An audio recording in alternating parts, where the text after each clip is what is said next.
నోసుకుని బాగా నోసుకోండి కదా చేసుకోండి చేయట్లేదా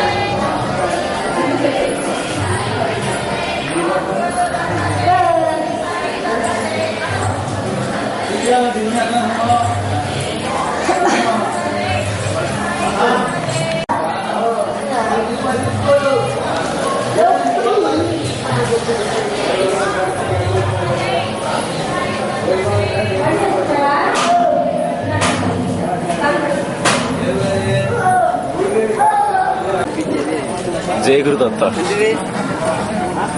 సాయిరా ఏనాయన ఏం చూస్తున్నావు? అమల చూస్తున్నావా? సినిమా చూస్తున్నావా? మనం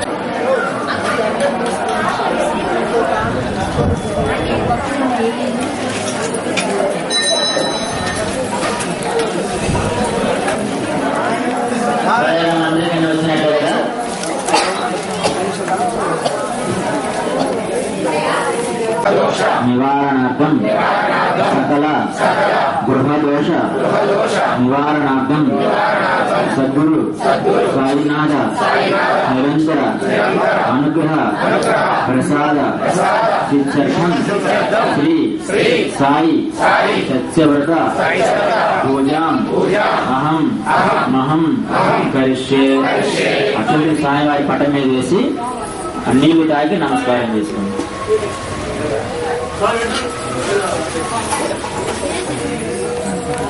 నీళ్లు తాగి కాదు, నీళ్లు తాకి మాత్రమే నీళ్ళని అలా తాకి నమస్కారం చేసుకున్నాను. చాలా మనకి సంఘటనలు ఉన్నాయి. అందుచేత బాబా గారే మనకి గణపతిగా భావన చేసుకొని ఆ సాయి గణపతి నమస్కారాలు చేసుకొని షోడశ నామాలతో నమస్కారాలు చేసుకొని బాబా వారికి పూజా కార్యక్రమం ప్రారంభం చేసుకున్నాం. ఓం శ్రీ సాయి సుముఖాయ నమః. ఓం శ్రీ సాయి ఏకదంతాయ నమః. ఓం శ్రీ సాయి కపిలాయ నమః. ఓం శ్రీ సాయి ధూమ్రకేతవే నమః. ఓం శ్రీ సాయి గణాధ్యక్షాయ నమః. ఓం శ్రీ సాయి ఫాలచంద్రాయ నమః. ఓం శ్రీ సాయి గజాననాయ నమః. ఓం శ్రీ సాయి వక్రతుండాయ నమః. ఓం శ్రీ సాయి శూర్పకర్ణాయ నమః. ఓం శ్రీ సాయి హేరంబ. హే సాయినాథ స్థిరో భవ వరదో భవ సుప్రసన్నో భవ స్థిరాసనం గురు. అక్షంతలు వేసి స్వామివారికి నమస్కారం చేసుకోండి. ఇప్పుడు అందరూ బాబా గారిని మనసులో ఆ ద్వారకామాయి చిత్రపటాన్ని మనసులో తలుచుకుంటే బలం జ్ఞానమూర్తిం ద్వంద్వాతీతం గగన సదృశం తత్వమస్యాధిలక్ష్యం ఏకం నిత్యం విమలమచలం. లక్ష్యంతో తీసుకొని స్వామివారికి ఆసనం సమర్పయామి. ఇప్పుడు ఒక చుక్క దాంట్లో నీళ్ళలో తమలపాకు వేసుకుంటాం. నీళ్ళలో తమలపాకు వేసుకుంటా. సాయినాథ నమస్తేస్తు నరకా నవతారక రాజ్యపురాణ దేవేశ మమ సౌఖ్యం నివర్తయ. ఓం శ్రీ సాయినాథాయ నమః. పాదయో రాజ్యం సమర్పయామి. స్వామివారి పాదాలకు ఒక చుక్క నీళ్ళు పక్కన వదిలేసి నమస్కారం చేయాలి. మందాకిని సమం తాప పాపహరం శుభం కలితం కల్పితం దేవాసం కన్యదాచమ్యతాం స్వయా. ఓం శ్రీ సాయినాథాయ నమః.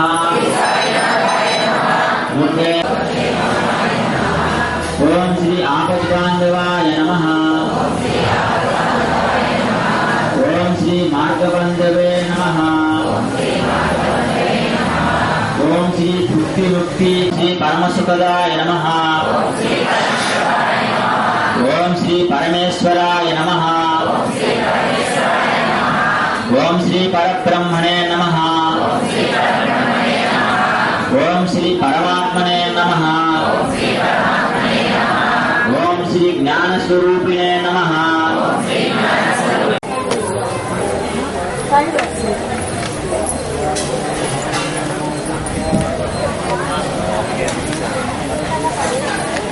కాబట్టి అది మనం అనుకుంటున్నట్టు మీకు మభ్యపెట్టాలని చెబుతున్న మాట కదా, ఇది యథార్థమైన విషయం. ఇది బాబా గారి అనుగ్రహం ఈ రోజు ఉన్నది మనకి ఉండబట్టే ఇది ఆయన ఆశీస్సులో ఇస్తానని ఖచ్చితంగా చెప్పాడు. అందుకే మన మందిరంలో ఏదైనా ప్రధానమైన కార్యక్రమాలు ఏదైనా బాగా గమనించండి. చిరుజల్లు పడుతుంది ఆ రోజు. ముఖ్యమైన ఏదైనా సందర్భం జరిగేటప్పుడు, స్తూపం ఓపెనింగ్ అప్పుడు కానీ, లేకపోతే మందిరం అప్పుడు కానీ, లేకపోతే బాగా గమనించి ఉంటే తెలుస్తుంది. మొదటి నుంచి ఉన్న భక్తులకు తెలుస్తుంది, ఇప్పుడు వచ్చే కొత్త భక్తులకు తెలుస్తుంది. చిరుజల్లు పడుతుంది, అది ఇబ్బంది ఉండదు. చిరుజల్లు అది బాబా గారు ఆశీస్సు. దాన్ని ఏమంటాం?